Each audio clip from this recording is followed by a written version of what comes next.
केलीची पाहिजे ही उक्ती किंवा ही एक म्हण मी मनात धरून सुरुवात केली आणि प्रयत्ने वाळूचे कण रगडिता तेलही गळे असं म्हणत काकांनी आमच्यासारख्या वाळू कणांना रगडून रगडून आमच्यावर खूप काही कष्ट घेतले, प्रयत्न केले. तसेच आपले दिवसभराचे काही दिनक्रम किंवा आपले दैनंदिन जीवन आहे त्यामध्ये बदल सुधारणा करणे गरजेचे होते. कारण मी बऱ्याचदा म्हणजे खूप वर्ष झाली लग्नानंतर रात्री उशिरा झोपायची आणि माझं त्यामुळे दिवसभरात दुसरा दिवसच उशिरा चालू व्हायचा. सो पहिला बदल तिथे झाला की सकाळच्या योगा बॅचमुळे मला आधी लवकर उठणं मॅन्डेटरी झालं आणि त्यामुळे पुढचा दिनक्रम हळूहळू सुधारत गेला. मग त्याच्यानुसार जेवणाच्या आणि इतर वेळाही सुधारत गेल्या. सकाळचा चहा सुटला, मला खूप चहाचं एक हे असायचं, एक आपल्याला चहाबद्दल आत्मीयता वेगळी असते पुणेकरांना, त्यातली मी एक आहे की मला चहाबद्दल अतिशय आत्मीयता असायची.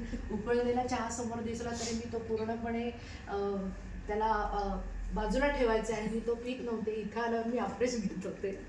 परंतु या सगळ्यातून मला सांगायचं एक आहे की तुमचं सातत्य आणि नियमितपणा व्यायामाच्या बाबतीतही तुमचं दिनक्रम तुम्ही सुधारणं आणि बाकी सगळी जे सांगतायत कोच सांगतायत तसं सगळं तुम्ही फॉलो करणं ते खूप आवश्यक आहे.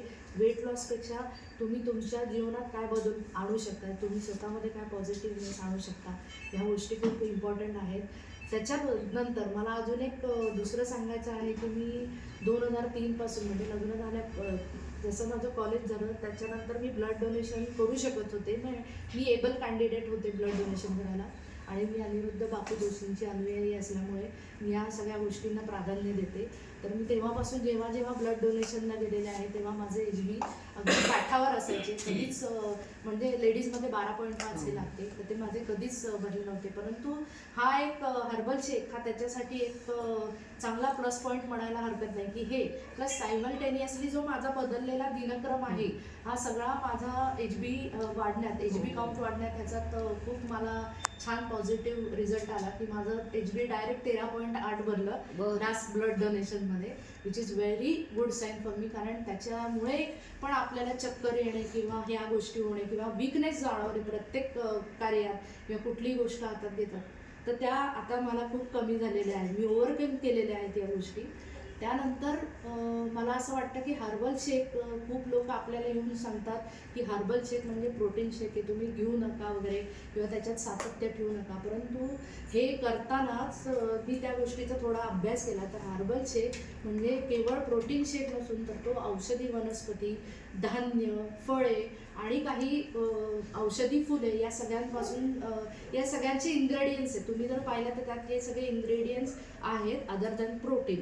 सो म्हणून हर्बल शेकमध्ये जे काही तुम्हाला आवश्यक न्यूट्रिशन्स आहेत तुमच्या बॉडीला ते तुम्हाला जाणवतात, व्यायाम करतानाही जाणवतात आणि इतरत्रही. आपण जेव्हा वेन आय कम हिअर म्हणजे 7 वाजता मी इथे येऊन जेव्हा मी 10 वाजता घरी जाते त्यानंतर मी दिवसभर त्याच फ्रेशनेसनी किंवा रिफ्रेश होते मी अजून आणि मी सगळे कार्य व्यवस्थित पार करू शकते की गेल्या मी घरी जाऊन रिलॅक्स होते अशातला भाग नाही आहे. सो ह्या सगळ्या गोष्टी मला बूस्ट करत आहेत या पुढे गेल्या. म्हणूनच तर आपण सुरुवात करूया किमान एकदा तरी हर्बल शेक घेण्यासाठी आणि आपण दूर राहूया शीतपेयातून आणि जंक फूडपासून. धन्यवाद.